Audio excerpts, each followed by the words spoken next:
And they actually go, there's a bigger kid playground, a smaller kid playground, and then there's like a gazebo area where you can sit that's kind of by a pond. And a lot of ducks hang out there. They think they're going to be fed. And so we continue playing as a family, and 15 minutes go by, and we're about to leave, and my girls want to see a botanical garden. So we have to go across the smaller kid play area, across the gazebo, and up through an area to get to the botanical garden. We walk through by the gazebo, and she has him in the stroller in the sun. And granted, it was California and it was like a warmer day. It wasn't super hot, but it was a warmer day. And she has him parked in the sun, and she's 25 feet away from him on the benches, just chatting with the other nannies and other nanny kids. And he's just sobbing in his stroller, facing out. Like, he's facing this way, and she's facing this way on the bench, just chatting with the nanny, and he's just sobbing still in the stroller. And she doesn't say anything to him at all in the few minutes that we were walking by, because my girls wanted to see the ducks, they wanted to see the pond, and I'm just like looking over, I'm like, this is awkward and like kind of disturbing. So then, I don't know why my heart's pounding. So then we go up to the botanical garden, we walk through the whole botanical garden, we come down, it's probably been another 15 minutes, and this poor kid is still sitting in the stroller in the sun, crying. And she's still at the picnic benches, acting like nothing is happening.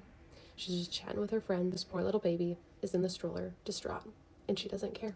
And I realized, like, tantrums are hard, but now you've gone at least 30 minutes from the time I got to the park and saw the first scenario to the time I'm leaving the botanical garden is at least 30 minutes, if not 40. And I just feel like even as a parent, I wouldn't be able to do that if I was like kind of losing my mind, and let alone somebody that you are trusting all day, every day to watch your child, to take care of them. You're paying them, and they're just ignoring your kid. So I'm probably going to get all the busybody comments again, but I actually posted anonymously in a neighborhood group, and I was like, hey, if your kid is about this age old and you have Nanny Kim as your nanny, will you just reach out to me, because I just want to talk to you about something that happened today at the park. And again, I'm not judging whatever people decide to do. If they want to keep Nanny Kim, if they just want to have a chat with her, whatever. But I'm like, this just feels really off. And a lot of people said on the last Bad Nanny video that I posted that, like, what is happening when they're just alone with the kid? If this is happening in public, like there's people around she doesn't know, and she's treating this child this way, like what's happening in the home? What's happening when they're alone?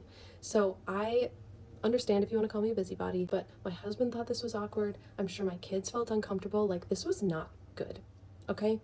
And again, I'm not spreading her name. I'm not even telling you where I lived or where I lived, what park I was at, nothing. So I'm not bashing this nanny or not letting her get another job, but the big PSA out here is make sure you